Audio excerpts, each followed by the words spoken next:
welcome to another fabulous episode of the AI Show. Wow, like even my finger got blurry. That's how. How's everybody doing? My name is Seth Juarez. I'm excited to be here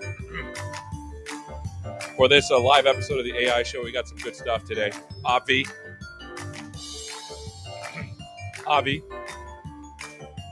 I don't have a cold, so everyone's like, oh no, run. I got to put my mask on. Seth has signs of... He sounds sick. I'm not sick. Put my hair a little bit. Pretty excited. We are at a momentous time in AI space. There's so much going on. I'm pretty excited about that. In the chat, if you could let us know where you're coming from, we'll give you a little bit of a shout out. And I'll tell you what we're doing today. Let me share my screen here.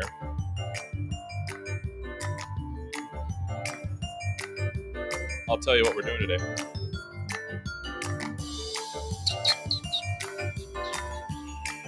Here we go. Today, on the AI Show, I have my good friend, Venky.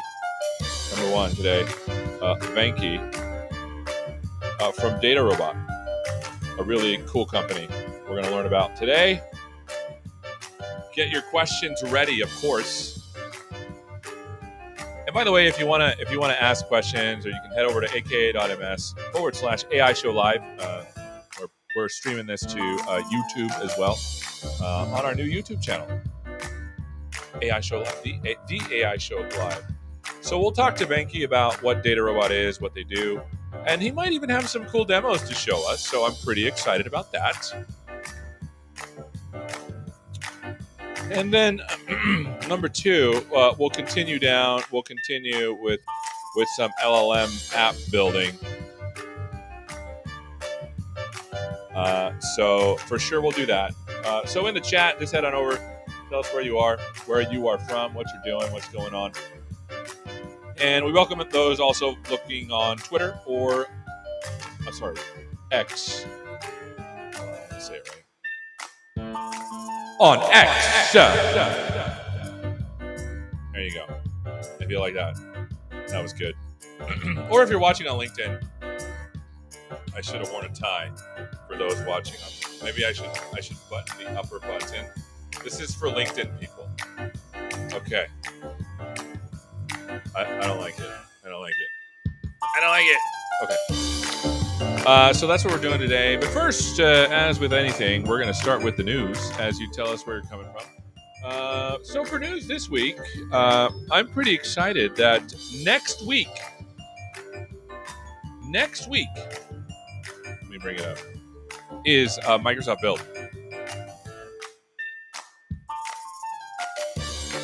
So make sure you tune in for that. If you haven't purchased the tickets yet, I don't even do. I don't know if it's sold out. I don't know. I haven't asked. But let's see if I have any sessions. Session catalog here.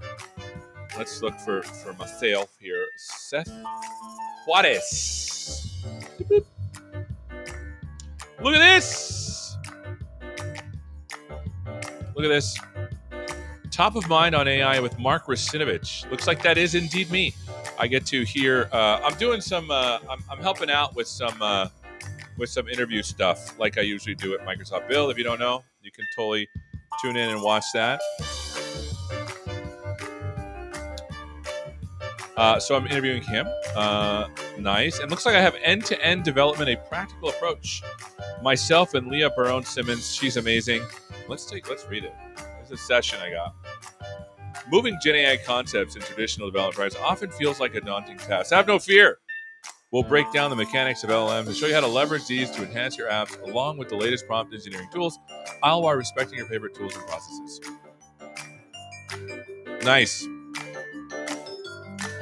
I'll give you a little secret here. This is the pre-embargo. We have something called embargo, where we can't talk about stuff until after. And so our session titles change too. So some cool stuff here. So make sure you go to this one and watch it. Let's see what else I got. Do I have any else? No, it's just one. Just the one for now. So make sure you tune in for that one. Hopefully it's played and look, it's going to be recorded and it will be online, so you can watch it live. So make sure you tune in for that particular one, so that you can learn all about the stuffs, whatever that is. So that's Microsoft Build. That's starting next week, Tuesday, Wednesday, and Thursday. Tuesday, Wednesday, and Thursday. And it looks like I'm talking to Mark Rusinovich. He's a fun dude. He's like a mushroom. He's like a mushroom. You know what I'm saying? He's a mushroom. He's a fun guy.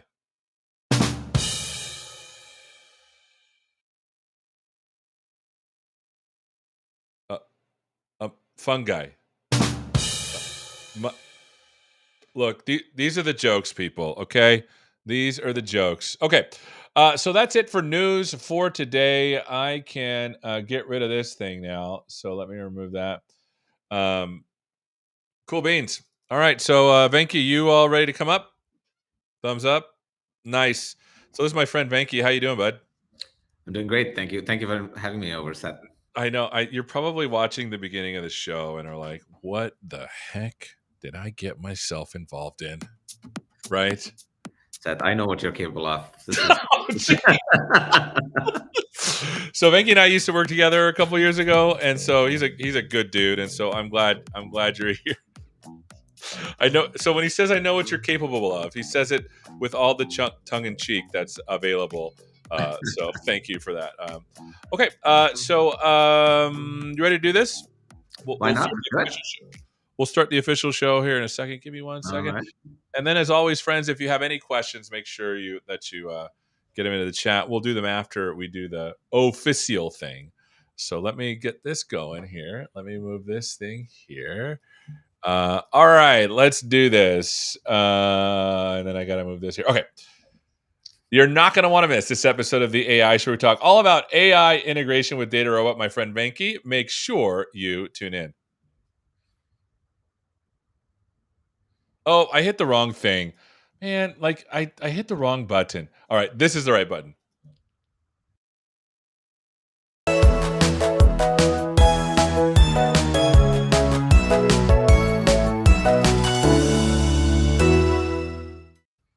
Hello, welcome to this episode of the AI Show. We're talking about all about AI integration with DataRobot. My friend Venky. How you doing, Venky? I'm doing great, Seth. Fantastic. So tell us who you are and what you do, my friend. I am. My name is Venky Veeraraghavan. I'm the CPO, Chief Product Officer for DataRobot. I've been here about 2.5 years, and before that, I actually worked with you and the team. I was at Microsoft for about 21 years before that, so doing cool stuff. I would have never guessed that you worked for 21 years. You have the spryness of an able youth. That's right. Play one on video, I guess. Yes. So tell us about DataRobot. Give us an introduction.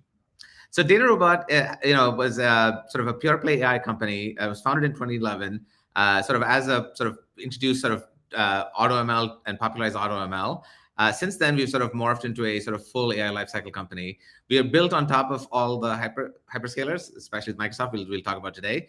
So we use the best of the hyperscalers, and then we build on top of that to provide a sort of a surface for for teams that are both sort of high skilled, sort of in terms of coding, as well as sort of no code experience to build AI solutions. And so sort of build them, govern them, and operate them at scale. So that's kind of what we do. And so I'm really excited to sort of share that, sort of how we do that and how customers get value from us. And when it comes to AI, does DataRobot dabble in like foundational models, generative AI, standard, machine learning kind of stuff? Is it the full gamut? Yes, in fact, that's one of the cool parts that I just absolutely love about the job that I have, is that we've sort of built a end-to-end sort of engineering platform for both predictive AI and for generative AI. And so the AutoML that we built originally was for predictive AI. So a lot of customers are getting huge amount of value from that. And then in the last year and a half, we've been really sort of pivoting hard towards supporting generative AI. And so we're really excited about sort of all the capabilities we have. That said, we are not building our own foundation models. We sort of depend on the folks like Microsoft and others to sort of build these big large language models, as well as open source. And we give customers a choice for, really how to select the right model that's right for the use case. And so that's really where we add value, because as you know, every day there's a great new model coming out, and the question is, how good is that model for your use case, and how to pick the right one for cost, for efficiency, etc. So we help you sort of select those models. And that's amazing because I mean, in this era of AI, there's so much choice, and being able to select from the thing that's the best for your business is awesome. So maybe this is a tough question, and maybe I shouldn't ask it, but are there any success stories that you've had? Are you able to share with us? Of course, we have lots of customer stories. One I want to share is one with a company called Ford Direct. They own a lot of Ford dealerships, and they actually were a customer originally for predictive AI. So they started with us some time ago, and what they were doing was really quite fun. They were looking at all the data sets they had across the board to like figure out how likely is a customer to buy. So they have different ways of interacting with the customer, from the website, phone calls, visits, and so they sort of look at all the data, and they're trying to build a model that says, how do you sort of attract them to the next stage and sort of moving them over. So we worked with them closely, and they ended up having an 18 times improvement in getting propensity to buy sort of correct, and sort of obviously helping their business along. So that's how they started.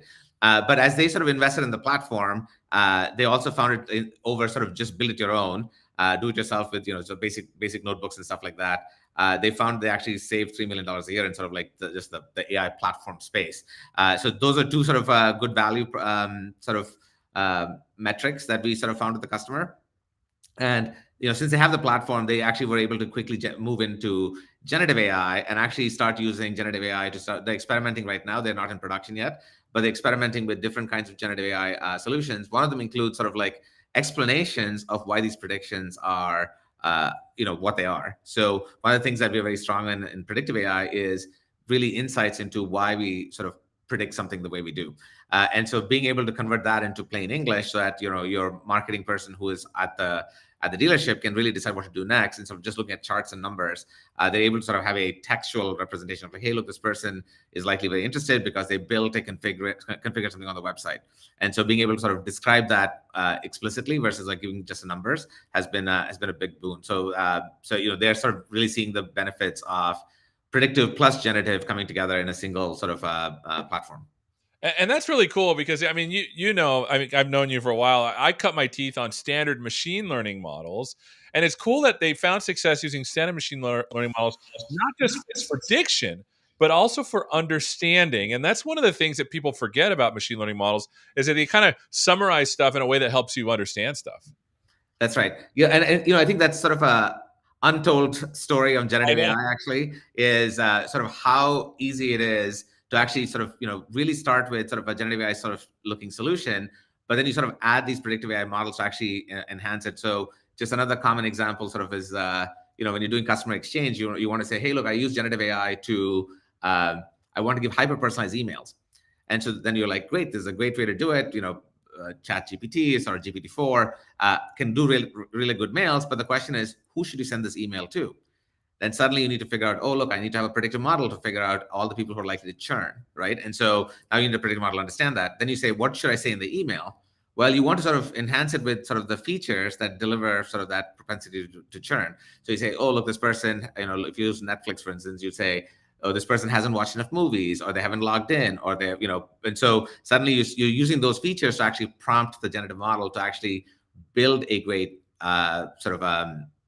email. So this is something we have seen a lot of customers do, and they're really being able to sort of have quantifiable ROI because of an existing business process. So they knew when they sent out mail, what was the click-through rate, or what was the conversion. Now with generative AI powered with sort of predictive AI sort of together, they're able to like measure these sort of uplifts very, very clearly and be able to say, hey, this is the ROI of my generative AI solution. Yeah, and it's cool because it's like you're building this pipeline of things that grabs goodness from various and sundry different kinds of models to do exactly the right thing, which is really cool. So tell me a little bit about the partnership you have with Azure. Yes, we've been sort of partnering. We sort of announced a big partnership in early 23, and since then we've been doing sort of deep integration with Azure. So we are available on Azure Marketplace. We have a single tenant SaaS that is available sort of on Azure. We also have sort of self-managed, basically allowing a customer to install it on their VNet for themselves.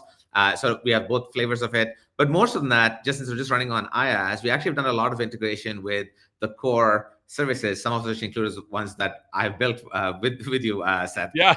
So sort of we have a good deep integration with Azure Machine Learning, with sort of deploying models to manage endpoints and monitoring them. Azure OpenAI is a star of the show in the product. It's available default out of the box in our SaaS offering, so people can just sort of directly consume Azure OpenAI. We'll show you sort of integrations with Azure Cognitive Search, as well as sort of integration with Teams. So we really sort of moved from just sort of simply using Azure as a sort of computer and an operating system to actually use the higher level functions, the PaaS functions of AI, of data, etc. So really sort of gives us a way to sort of let Azure do what it is best at, sort of doing things at planet scale, high reliability, high functionality. But then we provide the ease of use layer and the orchestration across all of these services. So for a medium maturity customers, they don't have to sort of string together everything by themselves with code. They can actually just run a single platform that sort of holds it all together.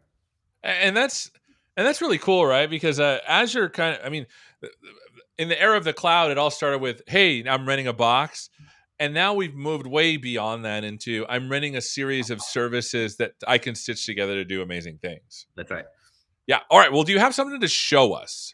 Yes. In fact, we have a demo. We have a couple of demos, actually. So let's start with the first one. The first one really tells you an end user scenario of running a bot. Now, obviously, you can use ChatGPT directly to build a bot. But so the question is like, what do you do to DataRobot? It's a good question. So thanks for asking that, Seth. So what we do is really allow you to actually sort of first select which is the right model. It could be Azure OpenAI 3.5, 3.0, 4.0. It could be Phi in the future. So there's all kinds of different models that you have. So first we help you choose which model is correct. And then we also allow you to sort of evaluate and measure to make sure that this is the right model that you want, how it behaves. And we'll talk a little bit about our new launch, where we actually have a whole bunch of cool functions around mitigation and intervention. But the idea here is that we provide the management layer, so you're actually able to sort of keep track of your prompts, version your prompts, being able to deploy them together, being able to deploy guard models together, and sort of run your own custom metrics to evaluate the functionality of the bot, and then also integrate that with a end user surface, in this case Teams. So what we're going to show here is a RFP bot that allows you to work with your RFPs and ask questions of RFPs, requests for proposals. Basically, there are sales documents that customers ask for. You fill out, and so you want to ask for that. And it's integrated where customers really are using we're doing their work. So they're doing their work in Teams. So we ask them to sort of do that. So with that, let's roll the tape, and we'll sort of show you that demo. Let's do it. Here we go. Today, we'd like to show a demo of DataRobot's RFP bot seamlessly integrated into Teams. This bot is powered by a RAG model built in just a few steps in DataRobot, and building models just like this one using our workbench is as easy as connecting to data, building a vector database, testing the model, and then registering that model. And this can all be done in 30 minutes or less. We'll show you that shortly, but first let's click in and see what it can do. Now, it should be noted, with DataRobot you can build all kinds of custom GenAI applications, or integrate them into web applications, or build enterprise-grade chat integrations like we see here with Teams. You can also build custom models like ones that create product descriptions or customer service bots. With this RFP bot, users can ask a wide range of questions and, referencing the documents we have in the vector database, return a clear, natural language answer. But that's not all. DataRobot has something called generative AI guard models that give users an indication of what it believes the accuracy of an answer is. You can also build custom metrics like you see here with readability and response time. The response will also come with the references it used within the vector database, so users can go in and read more if they want, or verify the answers against the sources themselves. Next, let's show you how it's made. All right. So that's really cool. Now, so setting the frame, does this mean that it only works in Teams, or is this like a chat experience that you can put anywhere? So basically what we have is a API that is sort of that is running on DataRobot or Azure ML, depending on how you want to deploy it, and then you sort of build your application. So here we have sort of had a quick integration with Teams that we provide as an AI accelerator for customers, so they can sort of take the endpoints that we deploy and then sort of quickly integrate into Teams. So that's what here. But obviously, you can also build it inside an application. We have a big partnership with SAP where we're working on sort of building our applications directly into an enterprise application like SAP, and people have done that with custom apps as well. So any number of options are available to you. All right, so let's see how it's built. I know we promised a second part, so I'm going to roll that. Okay. All right, awesome. Let's do it. Okay, now let's go into DataRobot and show how easy it is to build a model just like the one we just saw. Right when you get into DataRobot, you'll notice there's 3 main hubs. First, there's Workbench, where you'll build your models. Registry, where you'll govern, register, audit, approve your models. And Console, your observation hub, your 360-degree command and control center, where you'll deploy, monitor, and optimize your models. So we're building an RFP bot, so we'll go into Workbench and select our RFP bot use case.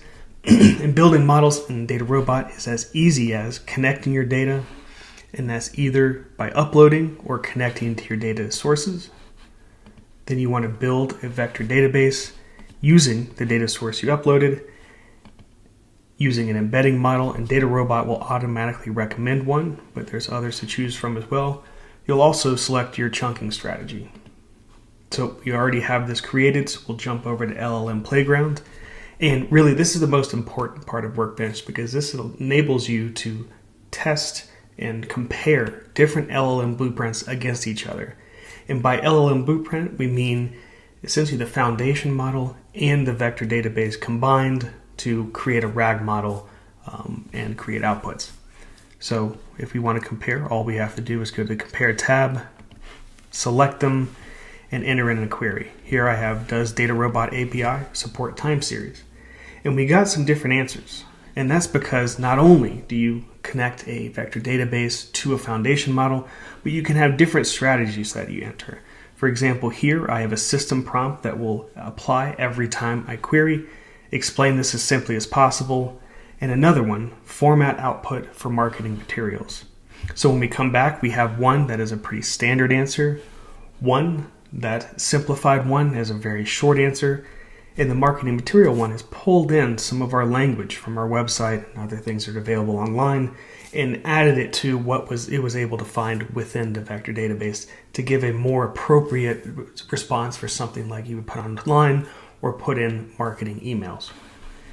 And so once we have compared them and we select one that we really like, all you have to do is click Register LLM Blueprint, go to Registry, package everything together, and then you can deploy your model.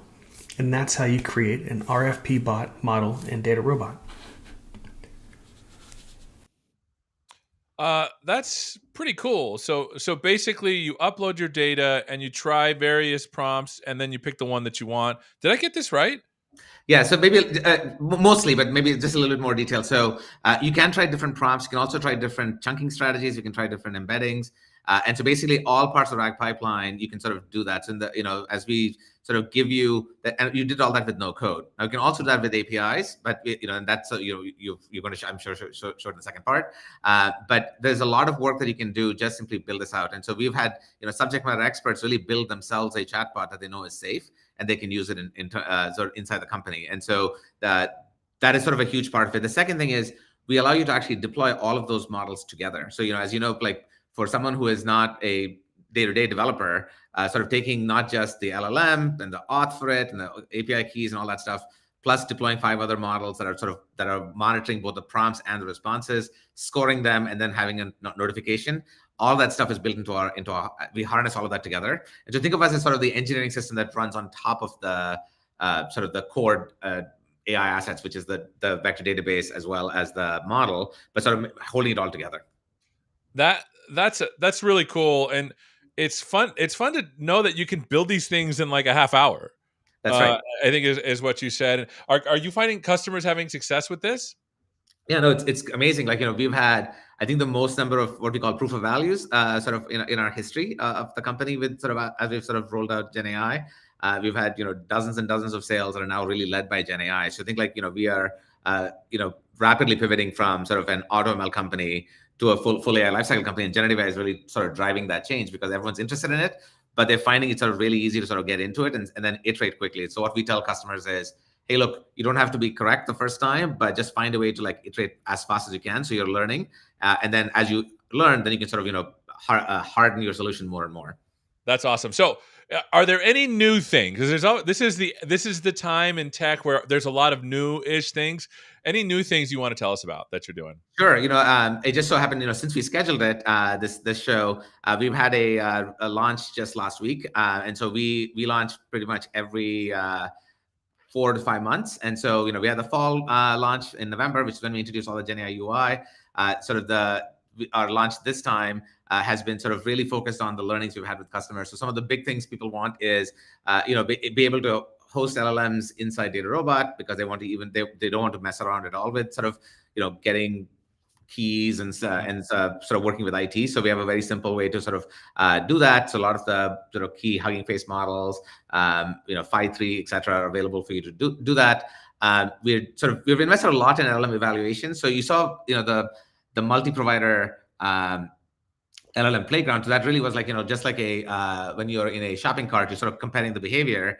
What you saw in this demo was the qualitative part, like you're looking at the answers. What we're now allowing you to do is to actually put numbers next to them. So you can actually add a whole number of guard models and metrics to measure how your LLM is working. And that really sets the spec for how you want it to behave. So now you say, you have a product manager that says, this is what it's supposed to work on.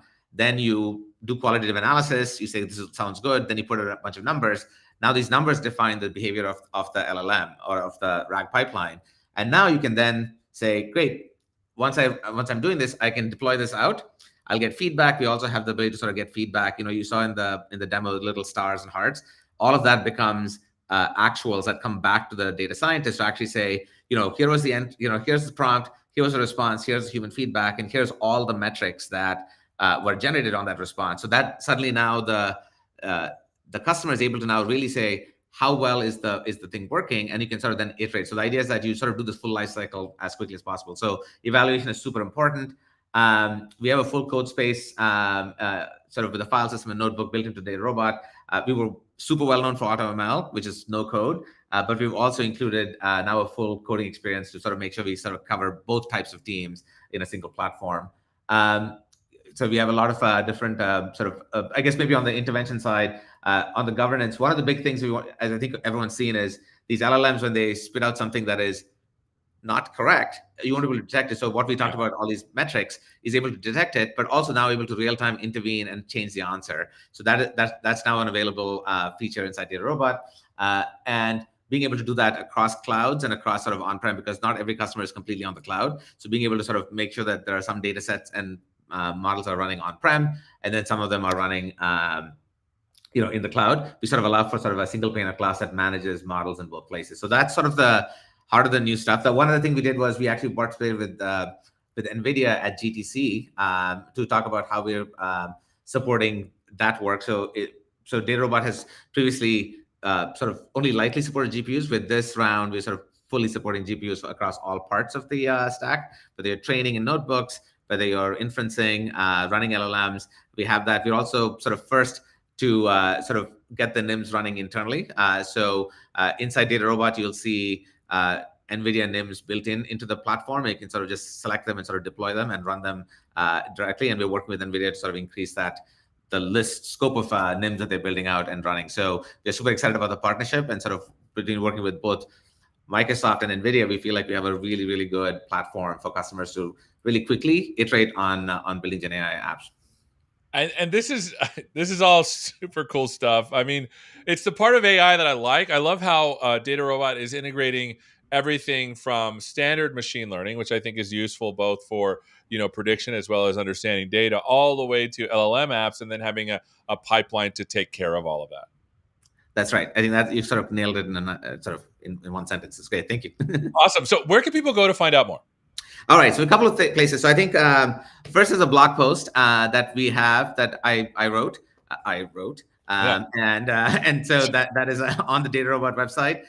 You can go through the link below. That sort of describes what's in the launch. I'm excited about that. Second is you can request a demo, and there's a link for that as well. You can sort of get a good feel for it. We also have, you can request a demo. There's also a free trial on the website, so you can actually try this out yourself immediately. And then finally, if you want to sort of take a look at this, we are available in the Azure Marketplace as well. And so both the single tenant SaaS as well as sort of self-managed is available on the marketplace. So you can get to DataRobot today. Well, this has been amazing. Thanks so much for being with us, my friend. Thanks, Seth. Thanks again for the opportunity. Thanks, everyone. And thank you so much for watching. We're learning all about AI integrations with DataRobot and Azure. They're cool customers, the cool stuff they're doing. Thank you so much for watching. And hopefully we'll see you next time. Take care. Of course.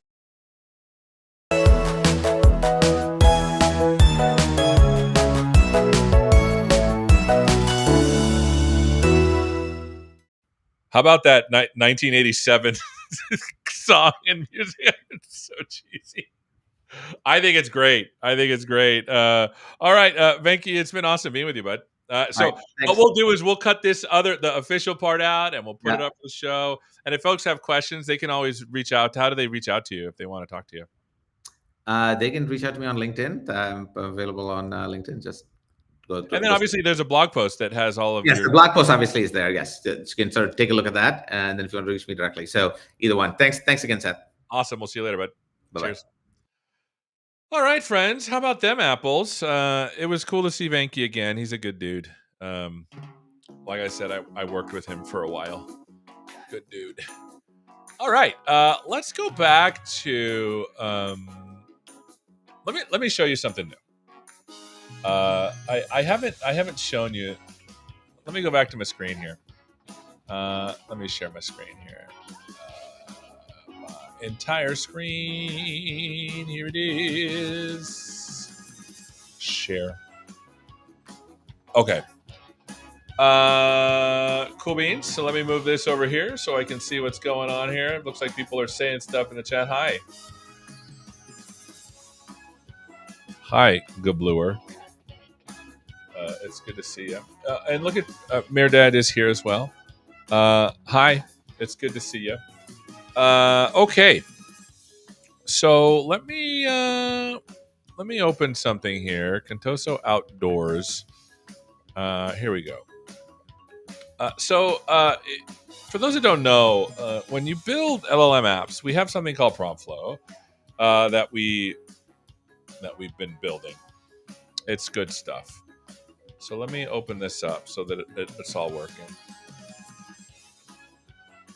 There's a cool little application that I built a long time ago. This one, where we'll do type equals visual here, where you can give it like let's see, hopefully let's go Contoso Outdoors. Boop. Here. No, this isn't the right one. I hit the wrong one. Let's go to data. Here, camping. And you can say, like, I want to buy all of this stuff. Right? And what's happening here, by the way, this is an app that I built. And what's happening here is it's using, it's sending an image and the customer ID. And look, it takes about 10 seconds. And it's like, hey, yeah, that's great. Based on the things you want, I would recommend this. To go along with your tent, we have the black camping chair in black and red, which notice that. These products are match your request for a yellow dome camping tent. So notice that this is using GPT-4 Turbo with Vision. And you can see that once we get the answer, not only do we get the answer, which is this thing, right? And it has links and everything. You see here, let me zoom it here so you can see. Oops. Oh, I keep hitting the wrong thing. Oh, it just makes it go away.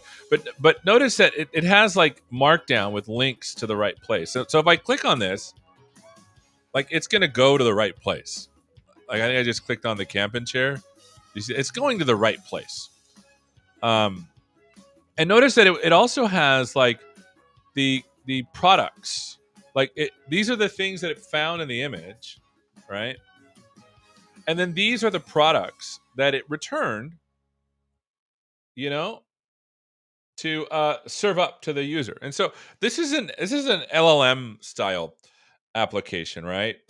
This is an LLM app that uses a bunch of stuff to really give like a really good answer. And it's just like, hey, I just want to buy all this stuff, right? And this is cool. Like this experience is actually really useful. And imagine showing up at I don't know, at a website and being like, I want to buy this, and like you literally give it a picture. And so this is I'm going to show you a little bit in the next little bit. I think I have like 20 minutes. How I built this thing, and then how you can build it too. And then I'll show you some new stuff that's kind of secretly been out there for a little bit, but maybe you haven't seen. They told me I could talk about it, so I'm going to do that because I can.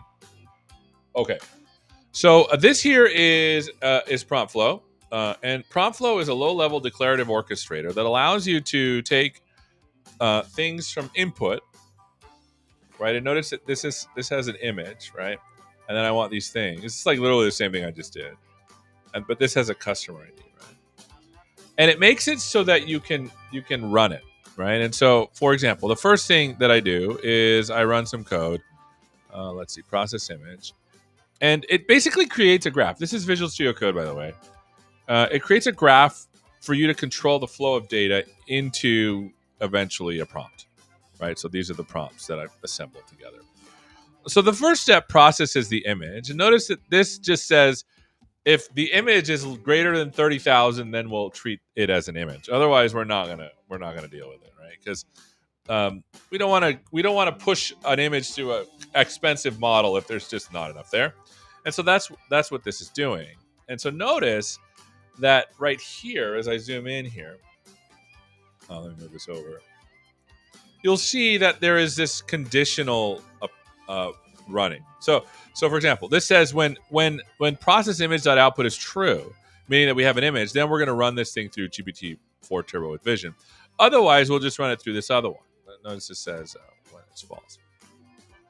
And so in this case, notice I just run it through GPT-4 Turbo with Vision, or it's GPT-3.5 Turbo if I don't have anything. And then it's just a regular, thing. You could also outdoor product assistant. What is the best outdoor setup you might suggest? So this basically just makes up products that someone might want.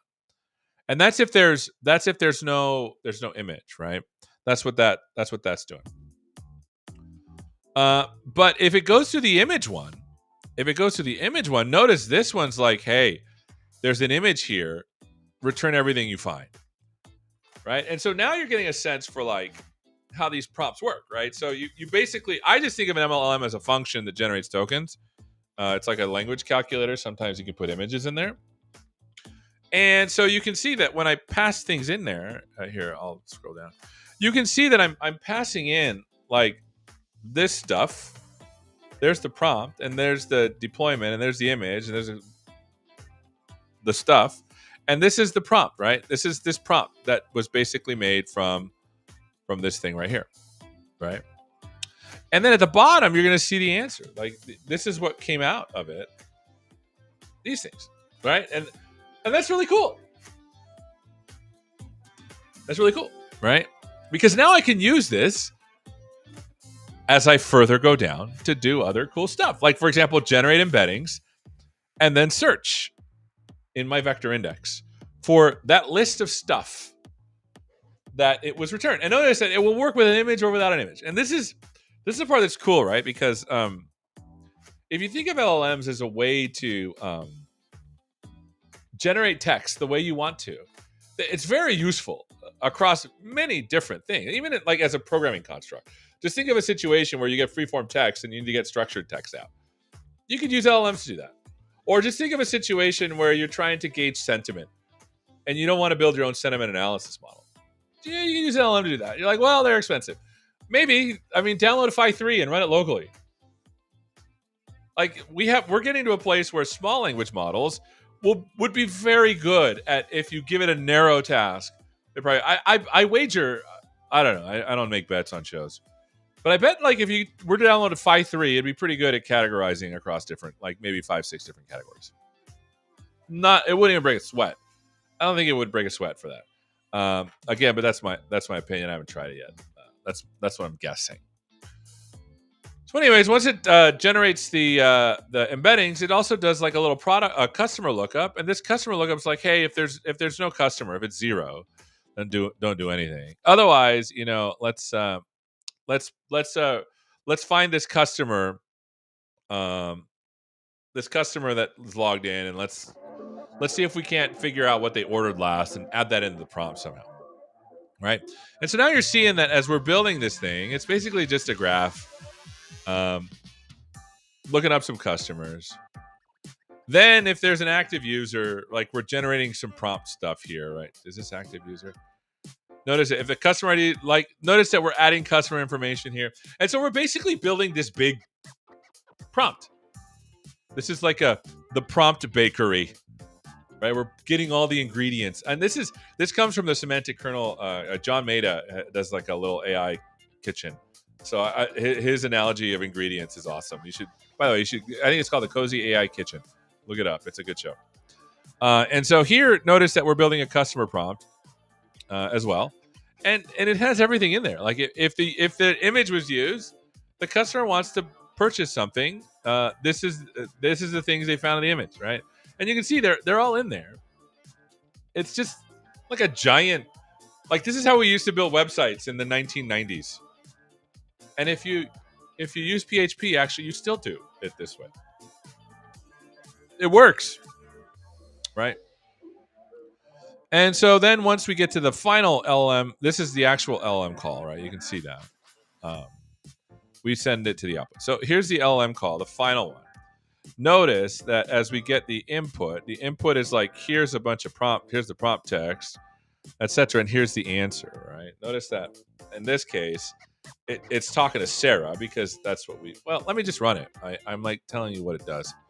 So let me run it here. Run it in standard mode. Let me zoom out here. Okay. Looks like I made some changes somewhere. I should probably check those out. Maybe it'll break. I hope it doesn't break. Oh, it's working so far. It's working. There you go. Notice that what it's doing is it's going through each of these nodes and running them, right? To produce this output. And this output is the output that it produces is not just the answer, but also the context. And the reason why we do this is to be able to test, for groundedness, etc. One thing I want to show you that's new is this notion of a trace, right? This is in the newer prompt flow versions. I think we're at version 10 right now, 1.10. I don't want to open it there. I want to open it here. So let me click on this. Click. Notice that now there is this notion of a trace for these things, which is super cool. Because now not only do you have this graph that controls execution, which, you may not need moving forward. There's new ways of, like, you may be able to run this without having to build a graph, because now we have the benefit of looking at the execution graph. And notice this thing took 11 seconds. It used 3,000 tokens, 2812 prompt, and 234 completions. So we front loaded the prompts, right? And you can look at every single thing that happened, right? So there's the process image. Notice that the output was nothing. Wow, it should have more than that. I don't know why it didn't work. Let's see here. So the events, name, inputs, output is true. There you go. See that? It's just not showing up in the UI. This is brand new stuff. So notice that when it processed the image, it said, yeah, we need to use the image. Notice it looked up the customer 4, pulled Sarah Lee out, last 2 orders. You see that? And then this is the model was called, right? This is the prompt, entire prompt. And then you can see what it returned. And this is cool, right? Because now you can actually see what went into the LLM, right? You can see here. And what came out of it. How cool is this? We get the active user. This is the output, right? We generate the embeddings. These are the embeddings for each of these items. Here's an OpenAI embedding call for each of these things. We retrieve products. based upon those embeddings, right? Like here's the input. The portable red chair, this is its vector representation. Portable camping table, vector, and then out comes the response. It's really cool. Like here's the request, and here's all the products that satisfy that request. And so now this, all of a sudden, like LLM stuff becomes like regular programming, right?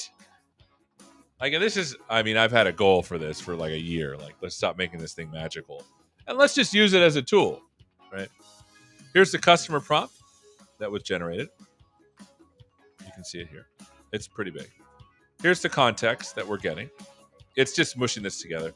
And then here's the final LLM response. Here's the prompt text. Here's the user information. And here is the final response, which is super cool. And you can see it in here. Like, this is the full thing. So you are, and this is like, seeing this, like, makes it so it's super easy to understand what is going on, right? You're an AI agent for the Cardoso Outdoor Products retailer. As agent answer, blah. Here's the safety. Here's some requests. The customer wants to purchase a collection of products that fits their needs. The customer provides an image that contains the things they want. There's a list of the things contained in the image. It's like we called one an LLM to call another LLM, right? As an AI agent, you think these are the best products that fit the customer's needs. So these are the products that we pulled out of the thing, right? And by the way, if you want to talk back to me, if you go to AI, aka.ms AI show live, you can type into the chat, or if you're on LinkedIn, you can type in there. I'll see it too. So these are all the things, right?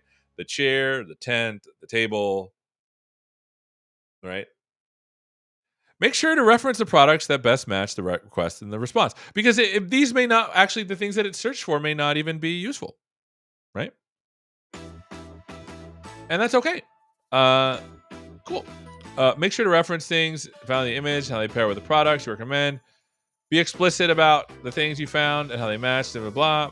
Show the items you found in Markdown, blah, blah. Respond to list item Markdown, but only reference the recommended products above. The customer's name is Sarah and is 38 years old. Sarah has a platinum membership status. Use their orders as context of the question they're asking. For example, if they already have it, or like, this is like even cool, right? Like, this is cool, right? And here's the products that she's purchased. I want all these things, and then here's the answer. And this answer is like, this is good answer. Hi, Sarah. Based on the things, here's what I recommend. If you're looking for a few more items, blah, for privacy and blah, for versatility, as a valued platinum member and based on your previous orders, including the sleeping bag and the tacky pants, we're confident these will be perfect additions to your outdoor gear. Like, this is cool. Like, this feels like someone actually took the time to respond, right? And so these are the kinds of experiences that we want to make for our customers, right? And you can do these with LLMs. And notice that this is actually, I don't know, maybe I'll wax. Here's my editorial for today. I never liked crypto because I didn't see a business need for it aside from ledgers, right? For distributed ledgers. There's a very good use for that.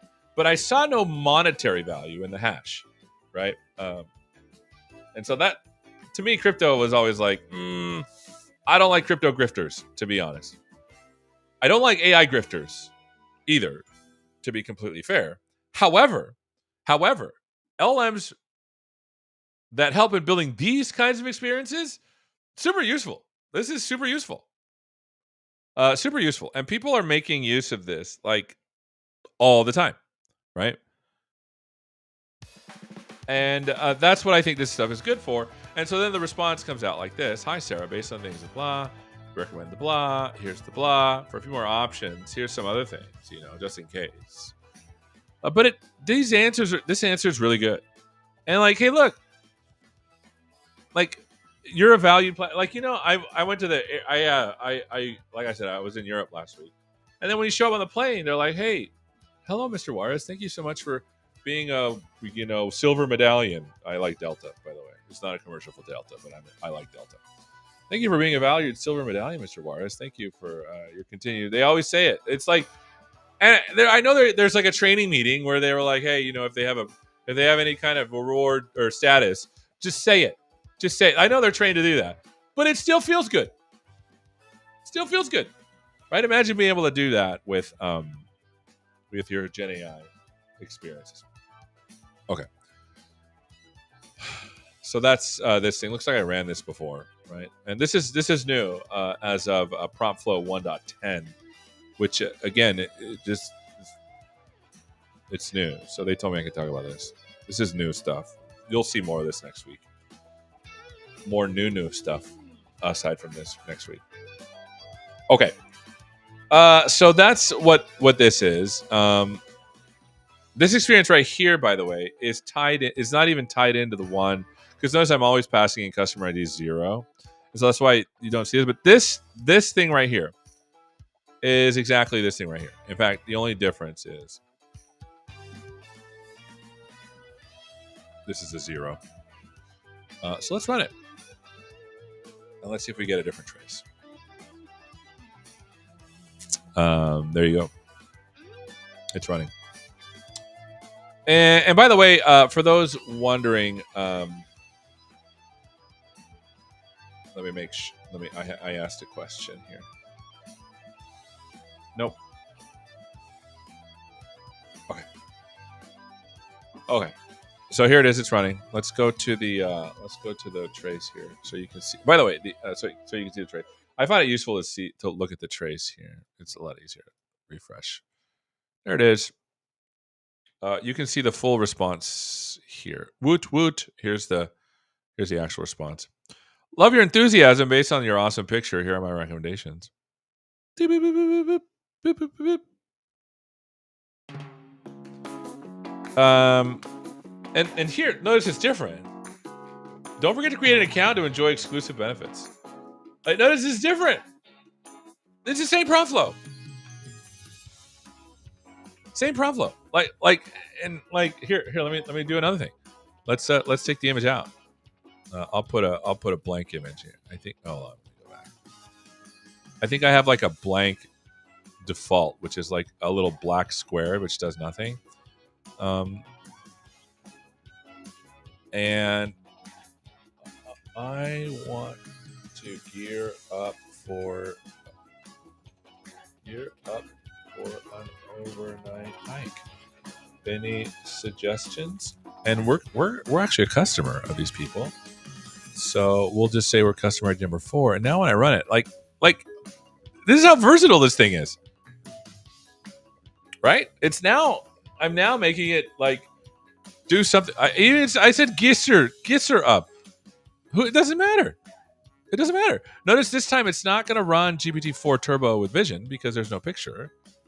But if I go back here, let's close this out.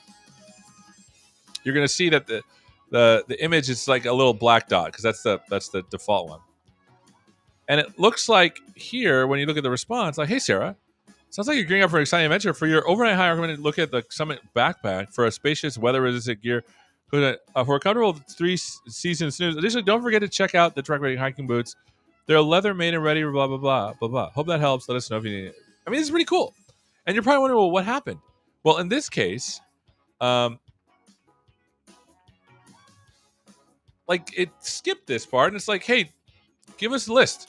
And this is a list that it gave us. A backpack, a sleeping bag, and hiking footwear. And then that went through the embedding. The active user was found. It retrieved some products, made a customer prompt, got the context, and then made an LLM response. I mean, how cool is this? Notice it's very versatile, and it allows you to get some. Oh, I've waxed poetic for too long. It's time to get the walk-off music here. All right. So yeah, this is new. This is PromptFlow 1.10, I think. Let's see.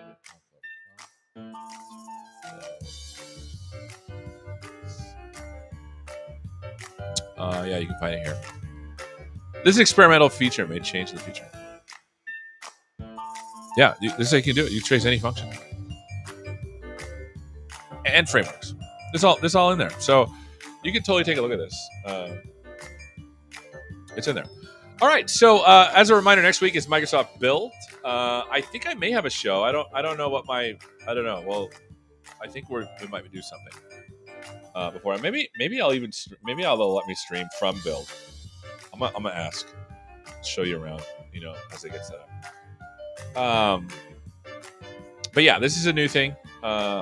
This experience here is quite good. By the way, all of the stuff in this website was generated by LLMs. Like this stuff, gravitate towards comfort with the Trekmaster camping chair from Camp Buddy. This trusty outdoor companion boasts sturdy construction using high quality materials. I didn't write this at all.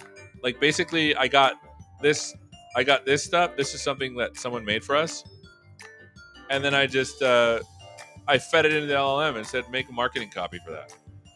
Beyond its foldable design, ensuring compact storage and easy transportation, its ergonomic magic is in the details. I can't write this.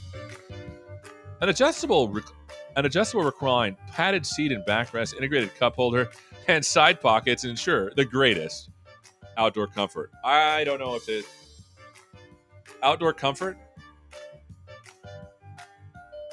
I don't know. I went camping as a Boy Scout when I was a kid, and there was a rock that followed me to every single camp out. And it rested just at the small of my back every time, or in the middle of my shoulder blade. I don't know how it found its way there. It followed me. Weather resistant, easy to clean, and capable of supporting diverse body types. I think it just, did it call me diverse body type?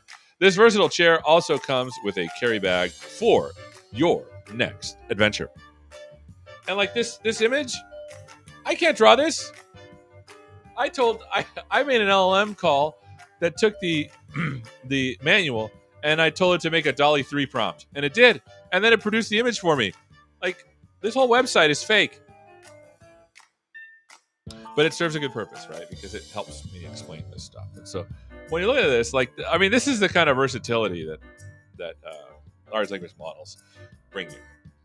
All right. So let me go and see what I got going on over here. Any questions here to finish up? You need the airbag sleeping bag. What could go wrong? let's look at the sleeping bags here. What do we got? Like I produce like way more images. Yeah, look at this. Look at the sleeping bag. Cozy nights. I mean, it's a cool picture. It's a cool picture. Look at this. This is super cool. I mean, I usually sleep under the stars with a plastic board propped up only slightly. Yeah, look at this. I mean, this is cool. By the way, I should get more mileage. I wrote this over I had to write this over like a weekend, right before Ignite. Sorry, Microsoft Ignite. So, all right, friends. As always, it's a privilege and a pleasure to be with you. I know you can spend your time in many other places, and I'm grateful that you spend it with us here on the AI Show every week, Mondays at 8:30. We try to put on a show for you, and then we'll obviously we'll put out some of the recordings. But make sure you let's see. Do we have that? Hopefully, we have that card in there. Oh, we don't. If you go to if you want to like and subscribe, go to YouTube at the AI Show Live. Like and subscribe so you can be notified whenever these things are going to come out. We try to put them out again once a week for you. As always, thank you so much for spending some time with us. It's a privilege to be with you every week. Hopefully, this was useful to you, and hopefully, we'll see you next time on the AI Show Live. Thank you so much for watching, and hopefully, we'll see you next time.